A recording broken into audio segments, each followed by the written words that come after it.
Hello and welcome to another episode of the FlipSide. We're in the book of Mark, and we're at one of the most pinnacle parts of the book of Mark, chapter 8. So if you got a friend who needs to know who is this Jesus, you definitely want to text them right now, share this link, get them on board. And of course, I've got everyone's favorite Irishman at Bayside, Andrew McCourt here. I couldn't think of a better person to answer the question, who is this Jesus, than Jesus Jr. himself. Oh, wow. Andrew That's what McCourt. my mother thought. That's what she thought. She does think that about Yeah. you. She's not far off from the truth. So as per our last 10 or 15 episodes, we got this new format. We're going with 3 questions. We have the ever wonderful producer off screen. Taylor's going to ask us a question. We're each going to take about 7 minutes each. It's designed to put the podcast into really bite-sized pieces that you could share, and also to get at some content that we're not doing in the Bible study or on the weekend message. We're going to kind of go to the flip side because there's more in these passages than we have room for in the weekend, and we want to wrestle with them all week long, not just on Sunday morning. So having said that, T-Meister, what is question 1? And we're going to let Andrew McCourt take his first shot at it, and then I'll tell you the right answer. All right. So question 1, explain the meaning of the Messiah. Okay. Now, to help me explain that, Curt, we got to understand what's happening here in Mark. Mark is one drama in 3 scenes. The big drama is, who is this Jesus? In chapters 1 through to halfway into chapter 8, it's mainly been in Galilee. And if Jesus has had any interaction with Jerusalem, it's been when the Jerusalem heavyweights have come up. The religious leaders have come up. They've heard all the rumors. They've followed him on Instagram. They've seen his following. It's just been going crazy. But right now, Jesus is saying to the boys, road trip, let's go on the road trip. The road trip, in a sort of very elongated way, is all going to lead to Jerusalem. But like on every road trip, okay, you discover brand new things. And they were discovering new things, as we're going to see right now, discover new things about themselves, but new things about Jesus. I think it's important we remember this. Chapters 1 to 8, the boys still hadn't got it. They just weren't getting Jesus.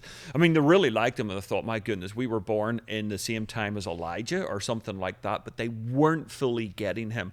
So like in Mark chapter 6, when Jesus feeds the 5,000, what's the first thing that he does with them? Let's get out of here, boys. Now get in that boat and start rowing. I don't want you around this crowd. John 6 reveals to us that they basically were maybe going to get sucked into the whole idea of, let's forcibly come and make him king. They didn't know. And even when he was on the water and he walked out on the water to them, which was the next big thing, he says he got into the boat and says they didn't understand the parable of the multiplying of the bread because their hearts were still hardened. It's very interesting, that little line. So they were seeing the miracles. He was Lord of the land. And then now he was trying to prove he's Lord of the sea. But they weren't getting that he was Messiah. They weren't getting that he was Messiah until they come to a place called Caesarea Philippi, which was basically, and you and I stood there together. Yes, that's the really cool I've thing. preached at Caesarea Philippi. Yeah, in those very shorts. It was probably these very shorts, actually. Oh, I don't know. Maybe. These are my go-to shorts. So. Yeah, we'd need to look back in time and Yes. search the text for that.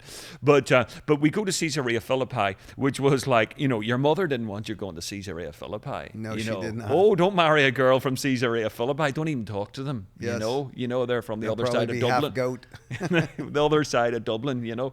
So Jesus is that moment in time. So it's road trip. The boys are probably a little pensive as well. They've gone north of Bethsaida. Okay, they know that area. That's all cool. But they've gone into Caesarea Philippi, the place where sadly Herod and Rome really come together. It's just the worst of the world. Yes. And so Herod Philip names it after Caesar, sucking up to Caesar all the time. Please keep me as a king. And I'll name this new place after you, Caesar and Philip. And Jesus wades right in. I love the way Jesus goes into darkness, and he goes into darkness to reveal light. And it's like the moment where he's praying and he's trusting these boys are going to get it. So this is all part of what does Messiah mean? He turns around and he asks them, who do people say that I am? And I love that question. That question's a great question. What are you hearing out there in the jungle drums? Yes. What are you hearing? What did you read in the paper? Who do people say? Well, some say that you're Elijah. Some say that you're John the Baptist. Some just say, now they've given you prophet status. They've given you, which was pretty cool. You know, it's pretty cool to get an Elijah type status. That's pretty amazing.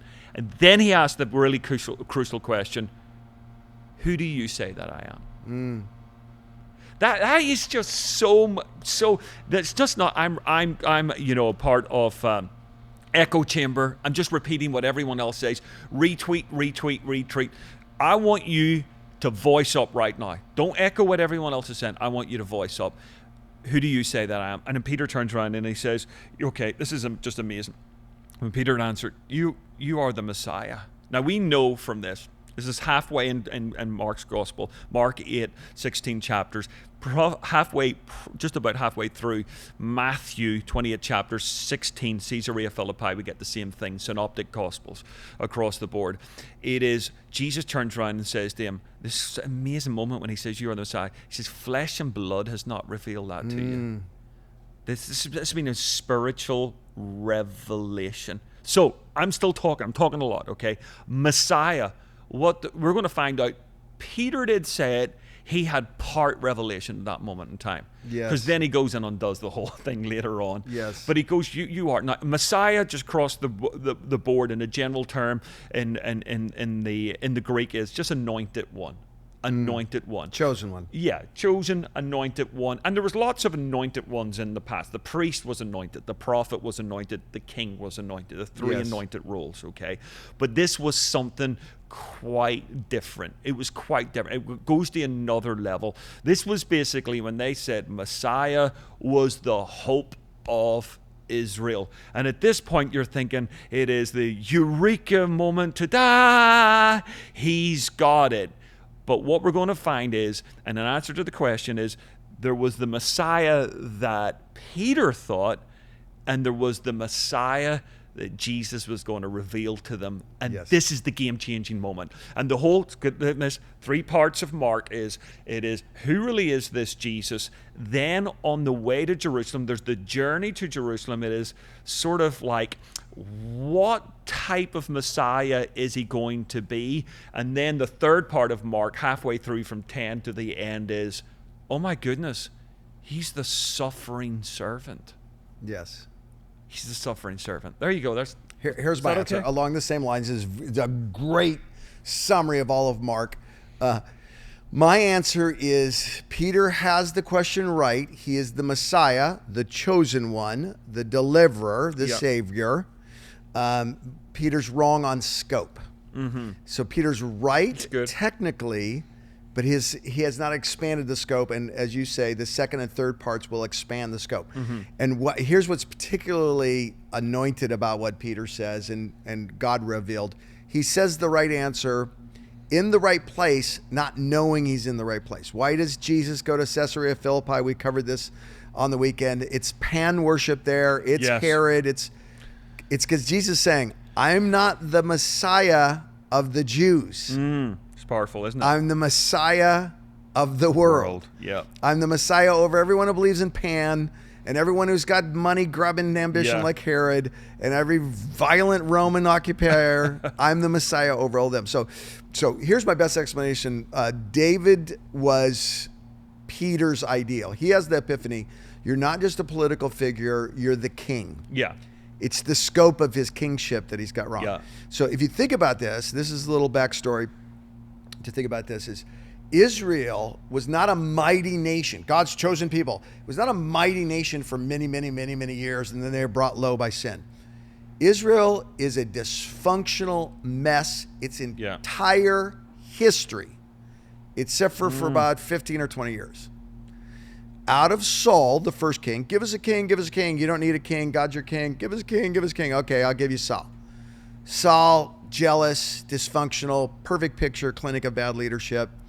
Out of that comes David being anointed. He's the chosen one. Yeah. Saul chases him, throws spears at him. Saul eventually gets killed in battle by his own sword. David goes to Jerusalem. Why? Because it's not his tribal center. It's a neutral spot similar to what Jesus is doing in Caesarea Philippi, and he combines the nation, and for a few glorious years, the nation functions in solidarity, unity, and holiness. The tiny little glimpse of holiness every once in a while in Kings, mostly dysfunction. Yeah. Then Solomon comes, and again, dysfunction. What is the average Jew sitting around going, give me David again? Yeah. Give me. So what Peter is saying is, we have a new king, and he's right. Yeah. It's the scope of the kingdom. That's good. Messiah means he is the deliverer, he is the king, but not over the nation, over the creation. So there we go. Oh, I see the coffee is ready. We're already off to a strong start. You guys ready for some On the Kenyans? flip side. Kenyan coffee. Oh, my goodness. America's getting bigger. So what happened to Our beloved Cameron? Cameron? Cameron has gone back home to Thrice School got over. great state of Nevada. He will Cameron? be back next year, though. Thank you for all your coffee, and have a wonderful summer. Yeah. All right. Enjoy. Question 2. Well, can I throw in one more thought? Just Well, go for Matthew it. chapter Yeah. 16. This is just pure devotion. This is preacher stuff. So when you take it from Matthew's version of this, Jesus says, who do people say that I am? Then who do you say? And Peter jumps. I just love that he goes, he jumps in, family fortunes. He's the guy, hits the buzzer, goes for it. And he goes, you are the Messiah. And he goes, oh my goodness, flesh and blood has not revealed this to you. And he turns around. Then Jesus turns around and says, and I tell you this, you are Peter. And then he revealed. And it's like, and what I often say to especially like college age students, because the big question is, it's not even what am I going to do, it's who am I going to be and whatever. It is, What color is my parachute? Yeah. It is like, basically, the bottom line is, if you want to discover who you are, if you want to get a revelation of who you are, get a revelation of who he is. As soon as you get a revelation of who he is, you can discover who you are. If you didn't hit the share button right then, that was a spiritual discernment test. What Andrew McCourt just said, you didn't hit the share button right then, you failed that test. All right, wow. Let's keep going. We're talking about Peter, and the next question I believe is about It's Peter. a big why question. Is why Peter? So why does God reveal this to Peter? I've got an answer. You tell me if I'm right, Andrew. Peter is flawed. He's the best example of flaw. He's the most prominent. Poor Peter. Peter, it's like the reality TV show where they assign everyone kind of a persona. So on the reality TV show, someone gets to be the villain and someone gets to be the clueless person. And Peter is the designated, inspired by the Holy Spirit, flawed individual. His brother actually is convinced that Christ is someone to be followed before he is, takes a dramatic miracle, then at the miracle he has a dramatic fall to his face moment, and the next thing you know, he's in the next chapter he's trying to build tents for Moses and Elijah. He's just all over the map, all the way to the very famous denial of Christ. He sees the transfiguration, still denies Christ. Yeah. So he is God saying this, I'm serious about this thing of the priesthood of all believers. I'm serious about partnering with flawed people to create in them purpose and have them be my witnesses. And Peter's just a great example. We're going to talk on the Bible study, Michael Metcalf and I, about the doctrine of the priesthood of all believers, the miracle of God's participation with us as a priest in the kingdom while you're a part of the body of Christ. But this is, I think, Peter's chosen for that reason, to convince us that God could give us revelation, that God could speak to us about who he is. Yeah. I mean, but this is probably not, theology. It's just sheer speculation. Sure. I think, yes, Jesus said it wasn't flesh and blood. It was a spiritual revelation. But not everyone that gets a spiritual revelation speaks up. I think a lot of it was personality. And we should do a live thing here right now, Taylor. You should search on the internet, because everything on the internet is true. Okay? Yes. Oh, of course. And you should find out what Enneagram was Peter. Okay, I want to know what figured this number. out. And people are freaking out now. People are like leaning in, and other people are going, "Oh, I'm going to scrub the flip side." I don't know. It's speculation. But listen, his personality was always talking up. So you even said he speaks up at Caesarea Philippi. At Transfiguration, who's the guy that speaks up? He's there in awe. Very good. He's just there in awe, and he goes, "Should we open an Airbnb?" Just like I have nothing to say, but I'm going to say something. he's just. So do you guys have any guesses? I have it right here. Rick, just tell us. It's a 6. He's a 6. What's a 6 again? Come on. A 6, it says he's an excellent example of a 6. The Bible, Simon Peter. Peter was the foremost among the disciples, not because he was the most loving or most knowledgeable, but because he was the most committed. But what is a 6 again? I forget what a 6 is. A 6 is... I forget. Let's see. The deeply Chatty theolo- Cathy? I don't know what a 6 whatever. is. I'm the number of what everyone doesn't care about the number that you are. Right. Try and find out what a 6 is. Oh, people are But, screaming. you know, They're screaming right now. This is an excellent point, though. Thomas, the doubter, doesn't do any of this. And even at the very, very, very end, he's like, I'll believe if I can see it. Yeah. He's clearly the introvert. Good with numbers. He's a tax collector. Yeah. He's not the speech giver.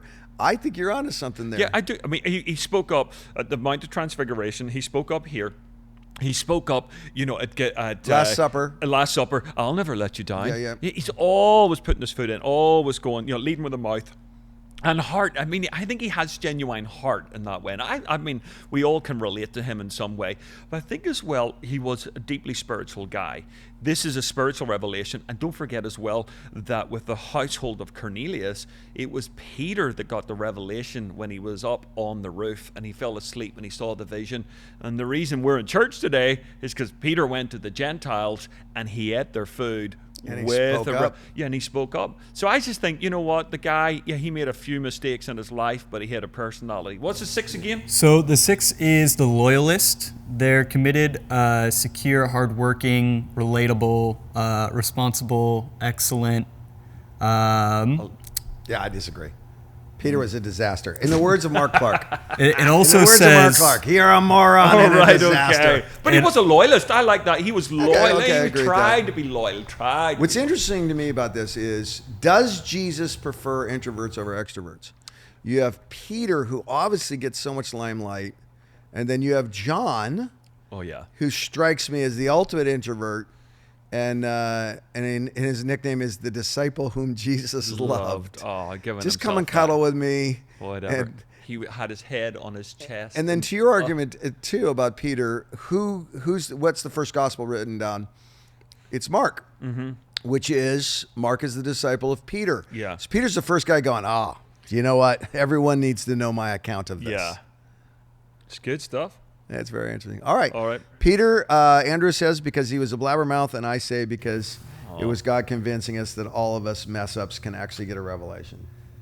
You guys ready for 3? Let's go. Yeah. All right, question 3. Why was he forbidden to tell?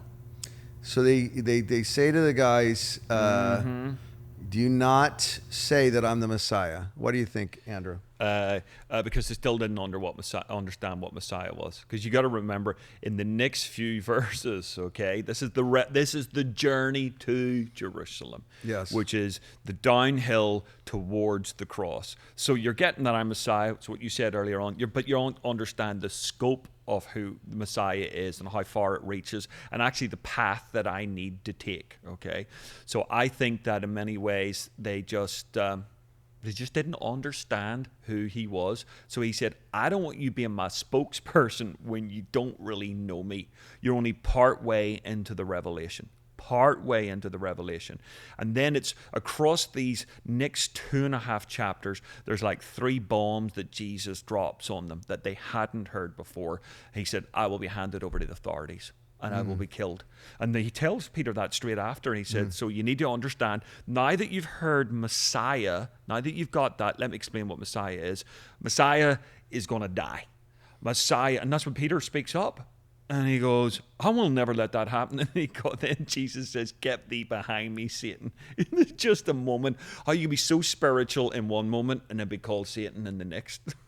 That's very reassuring. You know, what's so interesting about what you're saying is Jesus' commitment to comprehension over marketing. Jesus' commitment to really getting them to understand versus just be a part of the agenda. Yeah. So there is a compassion piece in Jesus where he goes, you got a piece of this, you don't have all of it, and I do not want you, I love what you said, be my spokesman without understanding all. And they're clearly, you look at why are those passages after the resurrection put in? they're oftentimes going, and they remembered what he said. Yeah, that's good. It's right back to this. It's right back to this. So here's my answer to why you forbid them, and I think this is a part of it. I think it's crowd management.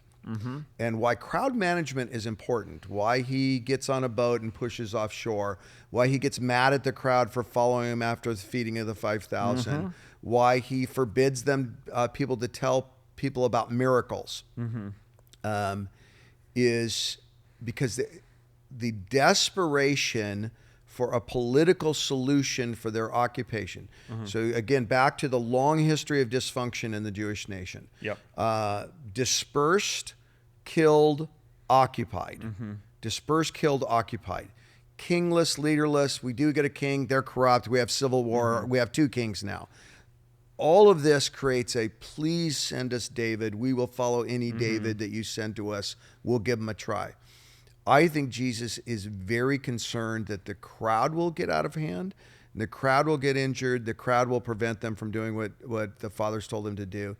And this is important because it's part of how we understand that the Bible is not fableized.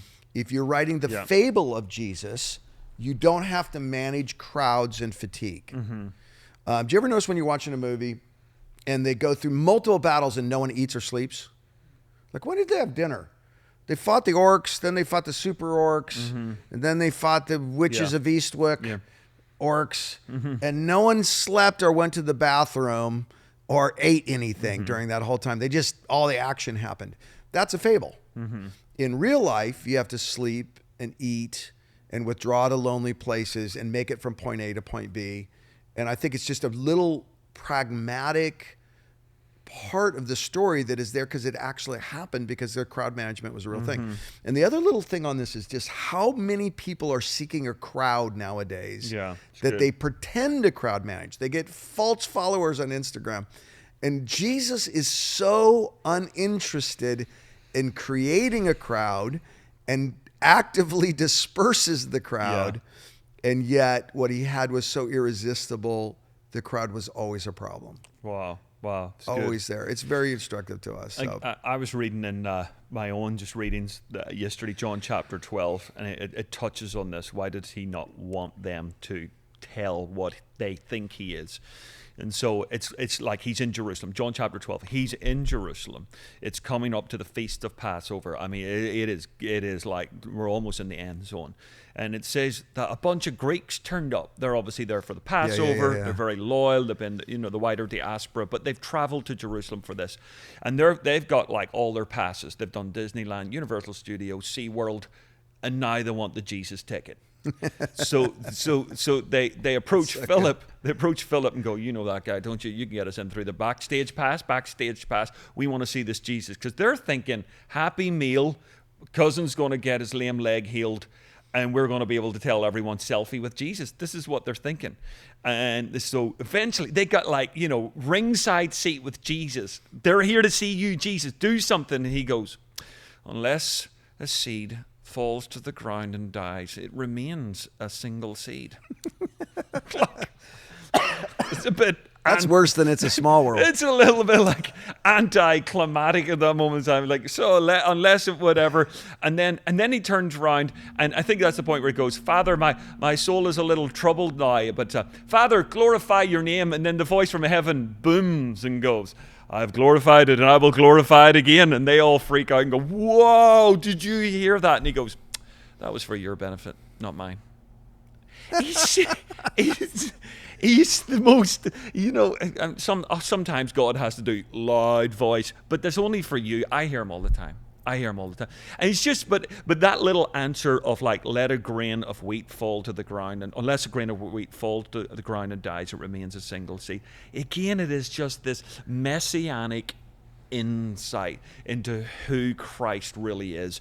And I finish with one more verse, and it's a Mark verse, and it's the crux of Mark 10:45, where he looks at the disciples and he goes, I have not come to be served, but to serve, and to give my life as a ransom for many. And boys, when you discover that, you'll discover me. Back to John 12, show us Jesus. When the grain of wheat falls to the ground and dies, if you really want to see me, you got to die. He bids us come and die. Yeah, don't just have a meeting. Yeah. Actually know me. So much great. We could go on and on about Mark chapter 8. And actually we have. If you want to know more about this chapter, 2 great ways to do that is, first of all, get to a weekend at Bayside.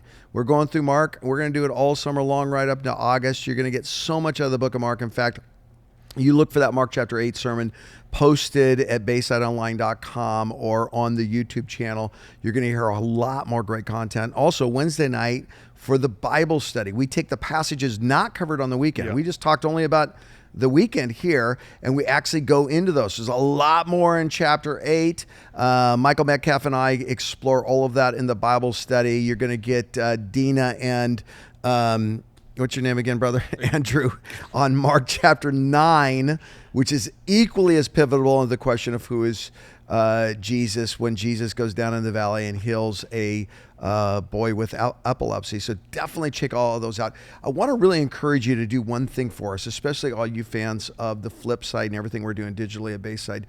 Would you please subscribe to the YouTube channel? Subscribe. And that way, whenever we drop new material, you'll be aware of it, and you can be our agents for spreading it. Right now, a lot of people's spiritual pattern has been disrupted. They're not going to church. They're not listening to the sermons. They're getting more and more depressed. Our phones are filling up with the crises that are going on in their lives.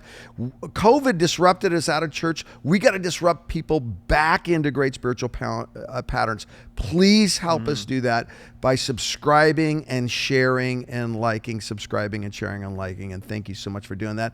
Hey, next week, Mark chapter 9 on the FlipSide.